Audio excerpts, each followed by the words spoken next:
Me parece que es políticamente una irresponsabilidad que Murcia tenga un proveedor de agua que está a 300 kilómetros, porque estratégicamente, geopolíticamente no es lo más lógico, y lo estamos viendo.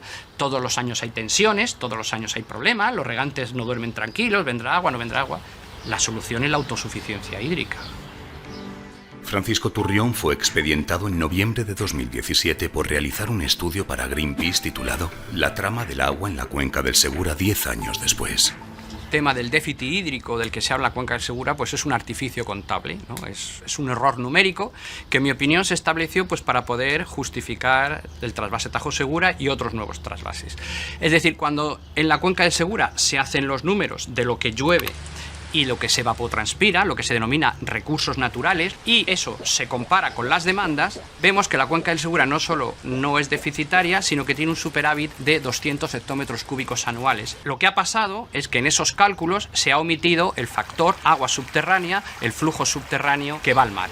Recientes investigaciones de la Universidad Autónoma de Barcelona, mediante isótopos de radio, han determinado que ese flujo subterráneo de agua que va al Mediterráneo puede ser hasta 15 veces superior al flujo fluvial, que por cada río Segura o cada río Júcar puede haber hasta 15 ríos Júcar y 15 ríos Segura que se van al mar. Eso lo decían los redactores del anteproyecto del trasvase Tajo Segura en el año 67. Eso lo decía el Instituto Geológico y Minero de España después, en los años 70. Francisco Turrión ha dirigido 80 sondeos y 80 pozos en la cuenca del Segura, lo que le convierte en uno de los pocos hidrogeólogos de España que conoce a fondo esta materia. Nos habla sobre sus descubrimientos cuando trabajó en la batería estratégica de pozos de sequía, que aparecen en publicaciones científicas.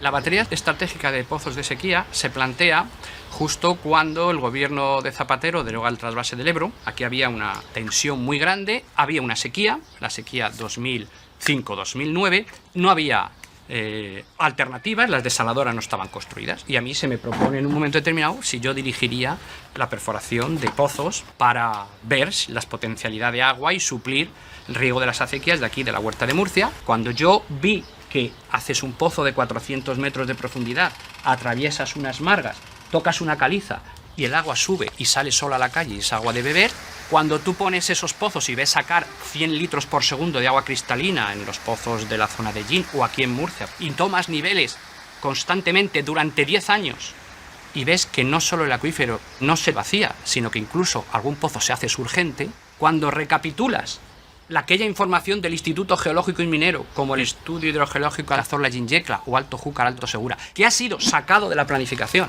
no se tiene en cuenta con esos estudios, dije, aquí puede ser que todo lo que me han contado hasta ahora no sea cierto. En 2005, la ministra Narbona inaugura el primer pozo. A los 3 años, la cuenca del Segura acumula 80 pozos en los municipios de Murcia, Orihuela, Ellín, Lorca y Puerto Lumbreras. Toda esa batería, junto con los pozos de sequía del sinclinal de Calasparra, que ya estaba hecho 10 años antes, fueron capaces de movilizar en el entorno 135 hectómetros cúbicos año. Todo eso funcionó estupendamente hasta 2009, no hubo manifestaciones, nadie se fue a Madrid a pedir el trasvase del Ebro, ni que el Tajo mandara más agua. Pero nos preguntamos si la opinión pública llegó a conocer la existencia de estos pozos. Un día mi jefe, en aquel tiempo Manuel Aldeguer, me dice, vienen de Telecinco a hacer un programa y quiero que les enseñes todos estos pozos funcionando para que la opinión pública vea que esté tranquila, ¿no? Que en Murcia, aunque haya sequía, los embalses de Entrepeñas y Buendía estén medio vacíos y de la cabecera del Segura también, pues que aquí hay agua y se vea, ¿no? Y estuvimos una mañana con una productora de Telecinco explicando todos los pozos, poniéndolos en marcha. Y cuando pasaron 15 días o un mes, me llamó la periodista para otra cosa y le digo, oye, ¿cuándo vais a publicar esto, no? No, dice, es que en mi cadena han dicho que esto, en fin, le han dicho de Murcia, el del gobierno regional, que no sería bueno que esto se supiera, que esto no es eso y no se va a publicar. Bueno, pues todos esos pozos funcionando, nadie los ha visto funcionando porque no hay interés que se vea. ¿Por qué no enseñan nuestra propia agua? Porque el día que los murcianos vean su propia agua, les va a dar igual el Tajo, van a exigir la suya. Nos interesamos por saber si en el subsuelo de Murcia capital también hay agua. En la ciudad de Murcia hay unos 200 edificios que de forma constante y continua, sobre todo los que tienen 2 sótanos, tienen que estar achicando agua del subsuelo y mandándola a la red de alcantarillado para que los coches no se inunden. Si en Murcia se fuera la luz durante 24 horas, 48 horas, muchos coches de los segundos sótanos y terceros sótanos acabarían con el agua hasta las cristales. Un agua que no solo los vecinos tienen que pagar la luz eléctrica de impulsar ese agua y sacarla del sótano, sino que el Ayuntamiento de Murcia, gestionado por una empresa del grupo Suez, les cobra un peaje por llevar ese agua a la red de alcantarillado y depurarla en la depuradora de Rincón del Gallo. ¿Por qué llevamos agua limpia a depurar a la depuradora de Rincón del Gallo? ¿Por qué los regantes de Murcia no pueden utilizar ese agua para regar? Porque el plan hidrológico dice que la cuenca del Segura, al ser deficitaria, no se pueden dar concesiones.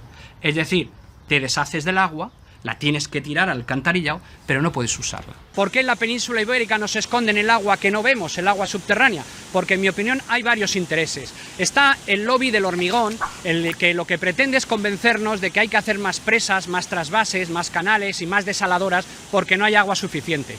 Luego hay un segundo interés, el interés de las empresas agroexportadoras y los aguatenientes, ¿no? Ellos quieren que el reparto del agua que está hecho seguir así y que el gobierno no oferte más agua a los pequeños y medianos regantes para que no se crean nuevas empresas de exportación de productos hortofrutícolas. Y tercero es el negocio del agua privatizada, el agua urbana, donde empresas privadas, semipúblicas, están gestionando el agua de abastecimiento y también les interesa hacernos creer que hay muy poca agua, que no hay agua suficiente, para así cuando nos suban el recibo todos los años, un 8%, un 10%, no protestemos porque pensemos que no tenemos agua suficiente. Si seguimos indagando en los turbios negocios del agua en la cuenca del Segura, leemos que a finales del 2017 la Fiscalía imputó a 7 cargos de la Consejería de Agricultura de Murcia, incluido el exconsejero de Agricultura, a 24 agricultores y empresas agrícolas y a 6 miembros de la Confederación Hidrográfica del Segura por la contaminación del Mar Menor.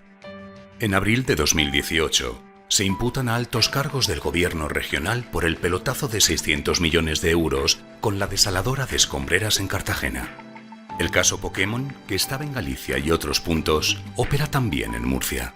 En 3 años podíamos perfectamente, la cuenca del Segura, desengancharse del trasvase Tajo Segura y de cualquier otro.